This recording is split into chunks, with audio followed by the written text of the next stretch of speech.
guys, and welcome to Man Discovers Tech. In this video, we're going to be comparing 3 speaker isolation solutions. I don't know what it is. Speaker isolation platforms, stands, or whatever you want to call them. So here we have the IsoAcoustics ISO-130. This is from their studio range, and I'm going to compare these to these. Very similar in design. As you can see, they have like 2 layers to them. This is by Fluid Audio, who actually is a speaker firm, but they specialize more in studio monitors. They make some really nice studio monitors that I've had my eye on in the past, like coaxial designs and stuff like that. And the third thing I'm going to compare it to is these basic foam, isolation foams, whatever you call them. You know, there's a famous company, Auralex, that make these. I haven't got the Auralex ones, but I don't know if there's going to be a major difference between foam. So yeah, that's what I'm going to do a comparison on. So let's get started. So I have made a recording of the speakers behind me, which are the Monitor Audio Studios. Tested these with the Ncore Hypex amplifier here, along with a topping DAC. Another thing I did, as you can see behind me, I've marked out the position where the speakers were. So I've tried to keep all the variables in this, you know, equation under control as much as I can. One thing though is that the Auralex foam is not the same height as these. As you can see, it's slightly shorter. So I had to basically put the monitor audios on a tilt, so they were tilting upwards. So the tweeter was the trebles were arriving around the same sort of height, basically. So that's what I'll say about the test. But let's actually look at these first before we go and listen to them. So yeah, here they are all together. I've shown you it now. There you go. There you go. That's about 90 quid, 80 to 90 quid there. That's about 40 quid. And these foams you can probably buy for about a tenner, something like that. What feels the best? I don't know if you care about what feels the best in the hand. So you've got these ones here, these ones here. I think these ones feel like, because they're more compact, and this is, I think here is metal.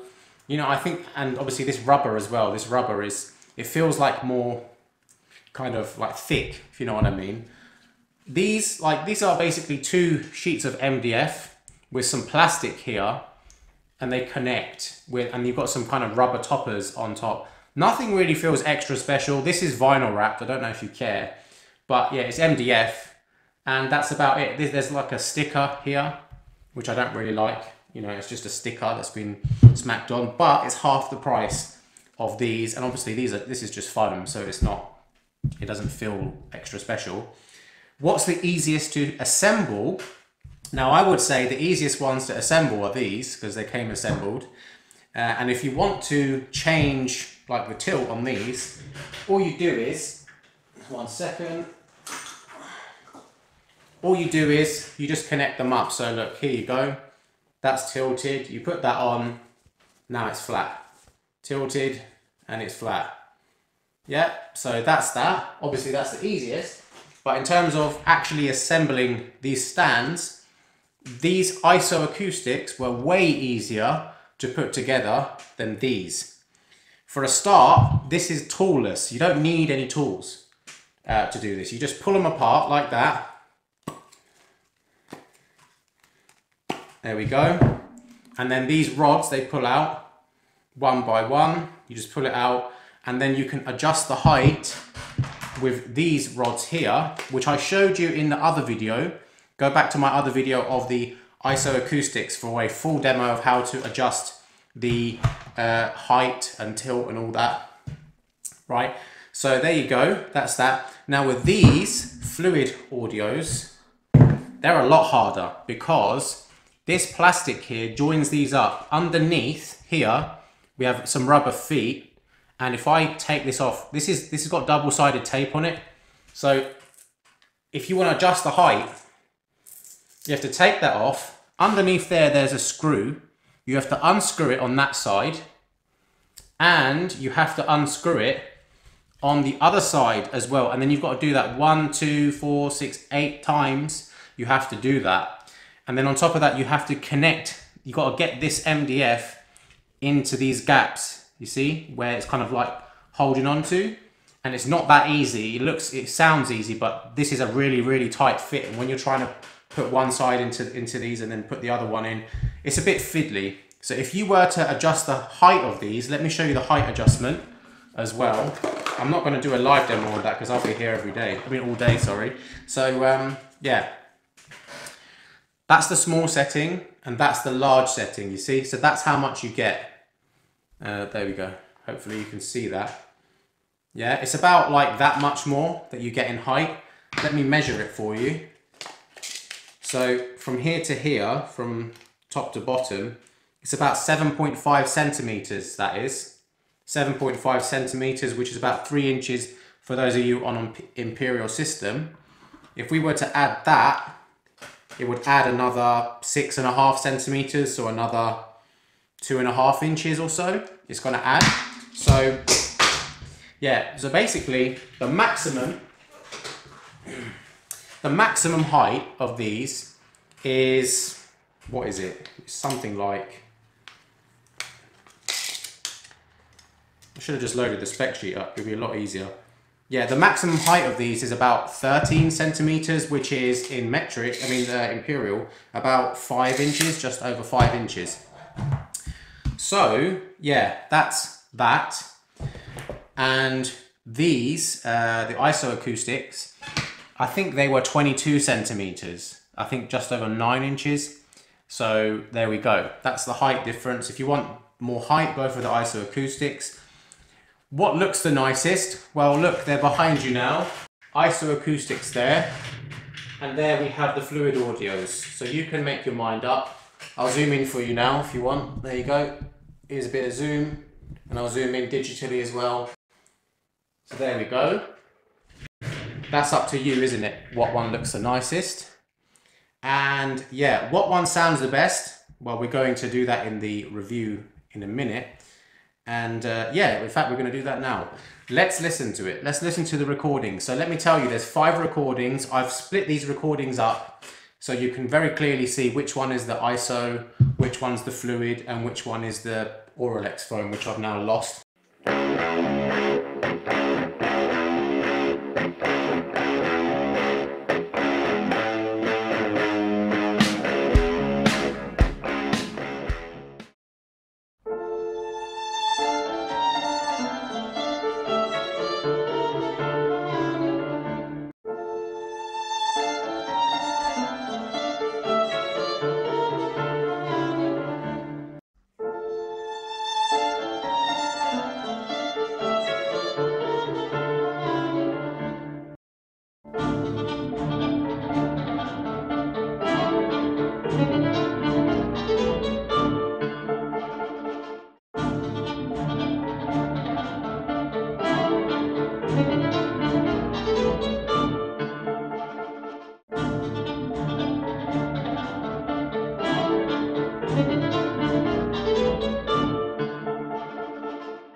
Right guys, so how did you find the test?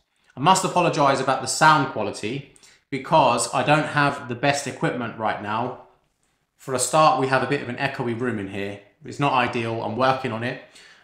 This is my new demo room, I'm setting it up really nicely.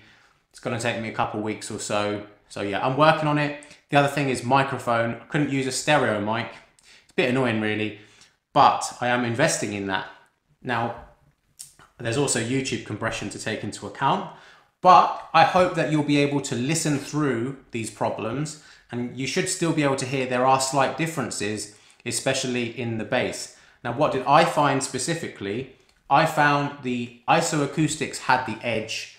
I felt like the bass was a bit more timely. I felt that the decay, the bass decay was quicker with the IsoAcoustics, and the instrument separation, the stereo image was more audible to me.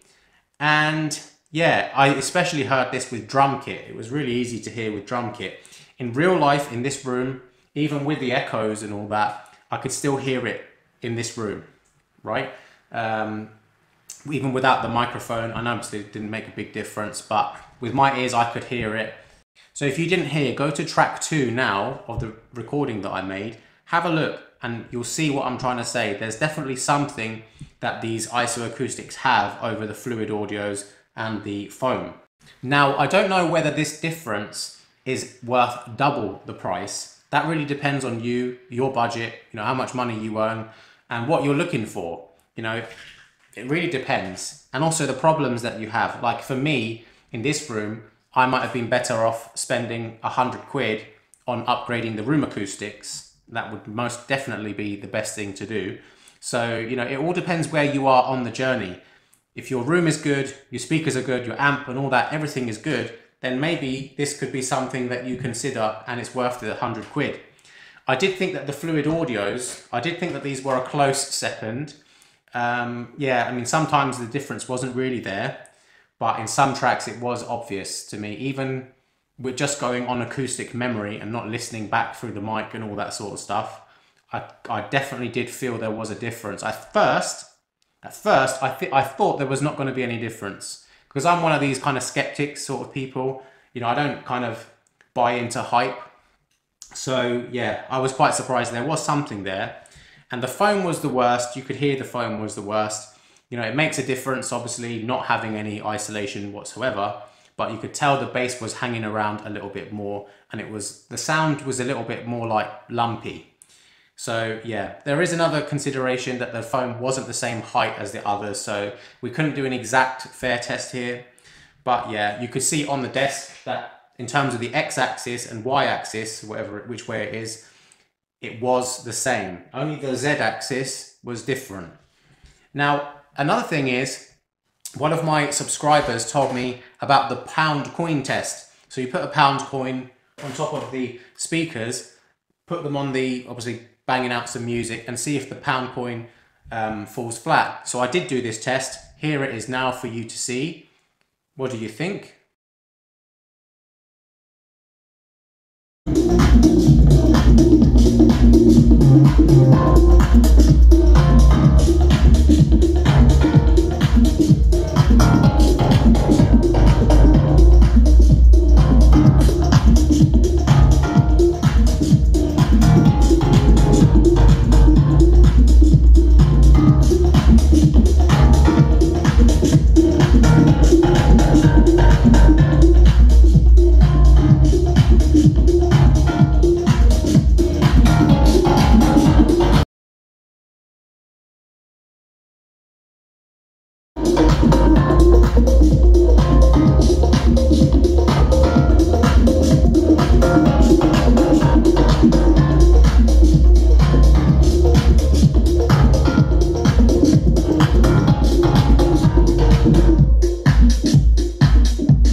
So yeah, that's the pound coin test, if it matters to you. Yeah, I mean, I thought they performed very well, to be honest. I thought these did a fine job, but obviously we have to use our ears as well. Another thing to consider about the price of these is that with the IsoAcoustics, I think in terms of resale value, they will be better than the fluid audios. Like, you'll be able to buy these IsoAcoustics knowing that if you don't need them anymore, you can always just sell them and get a lot of your money back. With the fluid audio, I don't think they're as popular, so you're not going to get that money back when you buy these. You might be able to if you're lucky, if you find someone that is looking for that, but I think you're just going to get less of your money back. The other thing I would say that I would say is an advantage for the IsoAcoustics is that you don't need tools to assemble it, whereas the fluid audio you do. And I think that that is another thing to consider as a part of the price, is that it's easy. However, the fluid audio, when you adjust the height, at least it's completely precise because it is fixed into position with screws. Now with the IsoAcoustics, you have to do all of this by feeling. So it's not actually a fixed setting. You have to kind of push these in and get it to the same like height. And when you tilt it using the inserts, here's the inserts, right? I showed you in the other video, right? It's more of a problem. It's just hard to get it exactly perfect, and I couldn't get mine exactly perfect, which was just really upsetting me. So if you want the IsoAcoustics, you want the tilting function and you want it perfect, I think you have to go for the Aperta range, which is 200 quid, 250 quid, something like that. At the bottom, I believe they have a screw type system and you can adjust tilt via that. I think that's a much better solution. I would advise you get that if you have 200 quid and that's what you want to spend your money on, then that's fine. But I haven't got that money to spend 200 quid on this. Not right now anyway, not right now. Maybe if ISO send it to me for free, but I don't really do that on this channel. Anyway, if I missed anything, guys, just ask me in the comments. I know I must have missed something in this review. I always miss something. So just ask me a question, guys. Put it in the comments. I will get back to you with an answer. So take care, guys, and I'll see you next time.